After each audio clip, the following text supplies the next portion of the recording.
पंजाब के नेताओं ने, विपक्षी नेताओं ने जो है चिट्ठी लिखी, सीबीआई को चिट्ठी लिखी और लगातार उन्होंने शिकायतें की। लगभग 3 आईएएस अधिकारी और 1 दर्जन से अधिक कर्मचारियों से अब तक पूछताछ कर चुके हैं। दिल्ली की आबकारी शराब नीति रही, उसमें हमने देखा कि किस तरीके से पहले आम आदमी पार्टी ने कहा कि ये जो आबकारी नीति है, नई आबकारी नीति है जो 2021 में उन्होंने शुरू की। जो आबकारी मंत्री मनीष सिसोदिया पहले वो जेल गए, फिर इसके बाद संजय सिंह जो आप सांसद हैं वो जेल गए, विजय नायर जो आईटी सेल के उनके इंचार्ज होते थे आपके, जो जिन्होंने मुख्य बिचौलियों की भूमिका निभाई उसमें।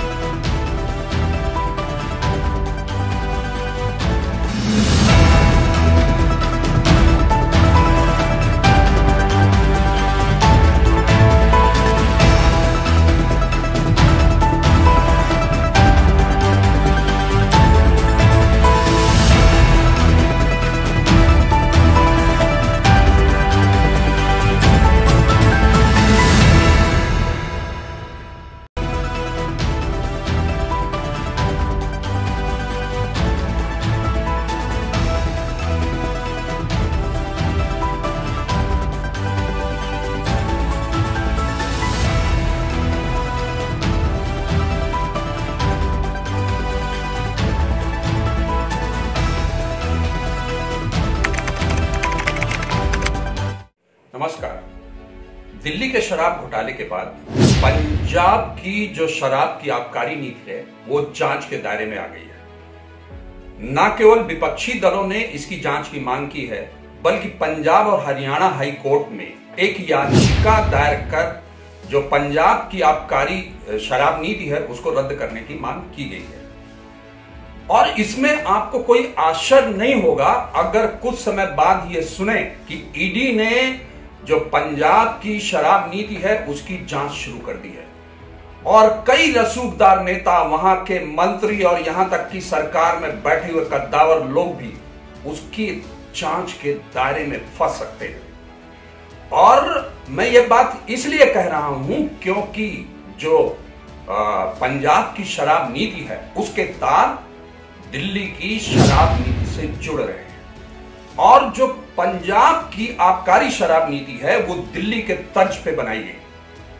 और जो उसमें जिन कंपनियों को ठेका दिया गया वो वही 2 कंपनियां हैं जो पहले ही दिल्ली की जो शराब नीति है, जो शराब घोटाला है उसमें जांच के दायरे में पहले से फंस चुके हैं। और सबसे पहले भाजपा ने सितंबर 2022 में जब ये शराब नीति पंजाब में आई उसके बाद उसकी जांच की मांग की। उसके बाद वहां पर कांग्रेस पार्टी ने, यहां तक कि जो सिद्धू हैं वहां के कद्दावर कांग्रेस के नेता हैं उन्होंने भी जांच की मांग की और अकाली दल ने भी जांच की मांग की। सिर्फ विपक्षी पार्टियों की जांच की मांग का मामला यहां पर नहीं है। हम जब नजर दौड़ाते हैं तो सूत्र ये कहते हैं कि जिस तरीके से इस शराब नीति को बनाया गया वो अपने आप में उस पर सवालिया निशान है। और जब ये शराब नीति पंजाब की बनाई गई तो वो जो पहले ही दिल्ली शराब घोटाले में दिल्ली के उप मुख्यमंत्री मनीष सिसोदिया जो जेल जा चुके हैं उनके घर में वो शराब नीति को अंतिम रूप दिया गया। उस दौरान जो पंजाब के आबकारी मंत्री हैं चीमा और इसके अलावा जो है उस समय के जो वित्त आयुक्त हैं और जो आबकारी कमिश्नर हैं उन लोगों ने भी उस बैठक में भाग लिया था। और उस बैठक में बताया जाता है कि राघव चड्ढा भी थे जो सांसद हैं आपके। उन सब लोगों ने उस शराब नीति को अंतिम रूप दिया था। अब एक और तो मैंने आपको बताया कि किस तरीके से उन कंपनियों को हुई यहां भी ठेका दिया गया जो ऑलरेडी जो है उस पे आ चुके हैं। इसलिए जो पंजाब की जो आबकारी नीति है उसका स्कैनर में आना तय है।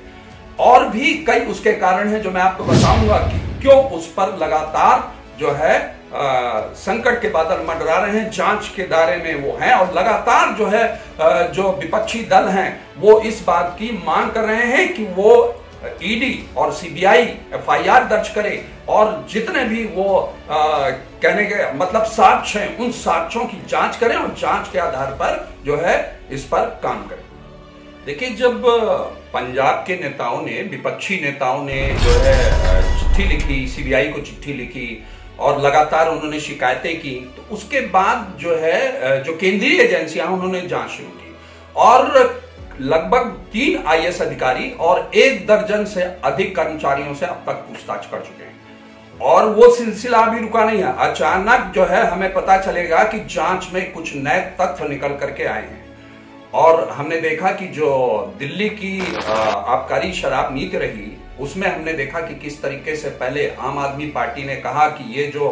आबकारी नीति है, नई आबकारी नीति है जो 2021 में उन्होंने शुरू की, उन्होंने कहा कि इससे जो है जो दिल्ली सरकार का जो खजाना है वो भर जाएगा, उससे बहुत लाभ होगा। लेकिन लाभ होने की जगह करोड़ों रुपया का खजाने को नुकसान हुआ और एक के बाद एक हमने देखा कि किस तरीके से जो आबकारी मंत्री मनीष सिसोदिया, पहले वो जेल गए, फिर इसके बाद संजय सिंह जो आप सांसद हैं वो जेल गए, विजय नायर जो आईटी सेल के उनके इंचार्ज होते थे आपके, जो जिन्होंने मुख्य बिचौलियों की भूमिका निभाई उसमें साउथ कार्डर और दिल्ली सरकार के बीच में,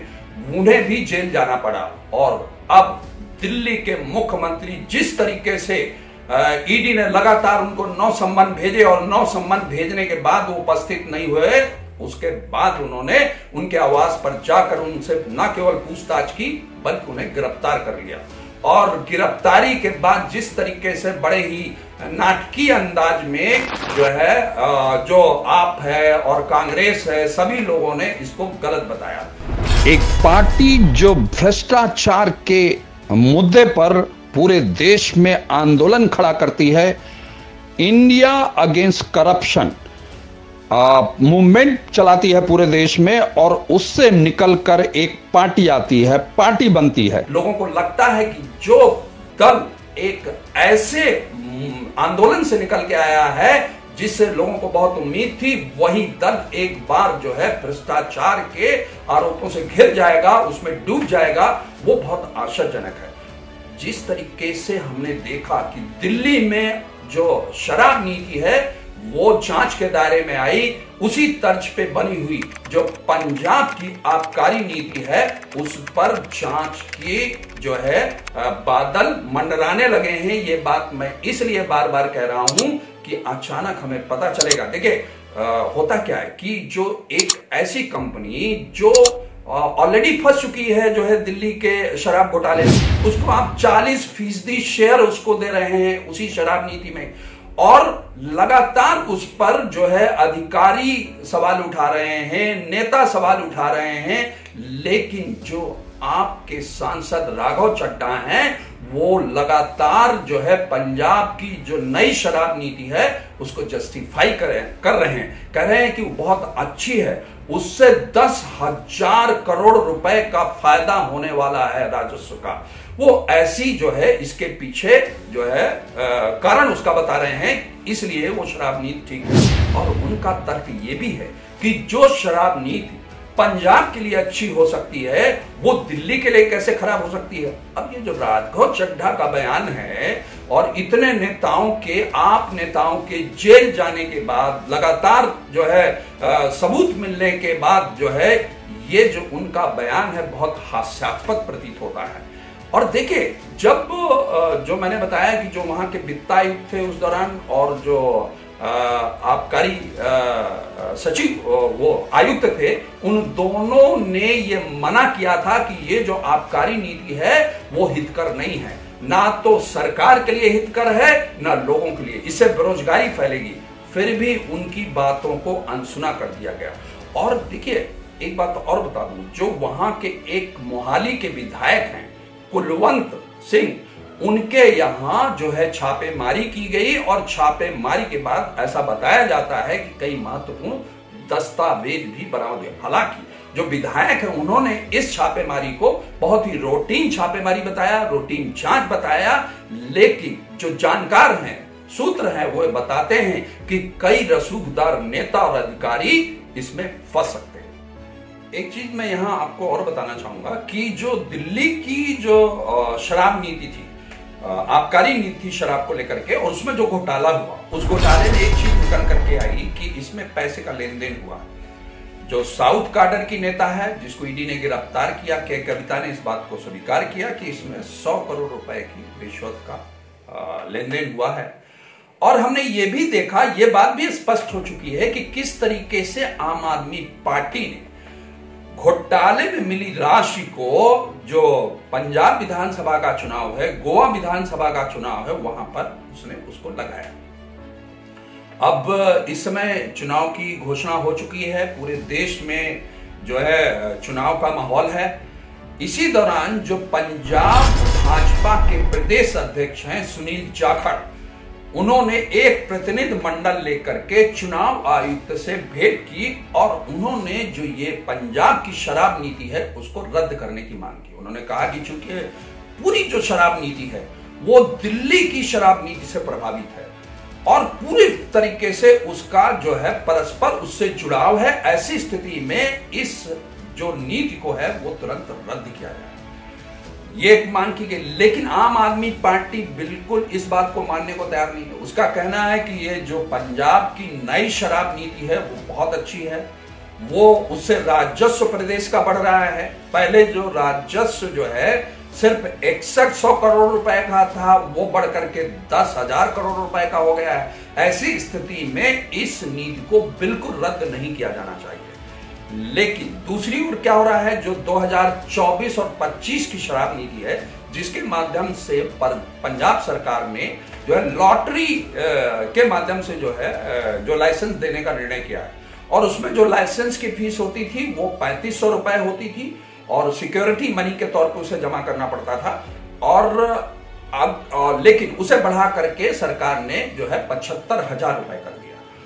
और उसमें एक प्रावधान और कर दिया है कि अगर लाइसेंस नहीं मिलता है तो वो सिक्योरिटी मनी उसकी जब्त हो जाएगी, वो सरकारी संपत्ति हो जाएगी। तो उसको लेकर के एक याचिका पंजाब एवं हरियाणा हाई कोर्ट में की गई कि ये जो न्याय का सिद्धांत है उसके खिलाफ है, इस नीति को रद्द किया जाना चाहिए।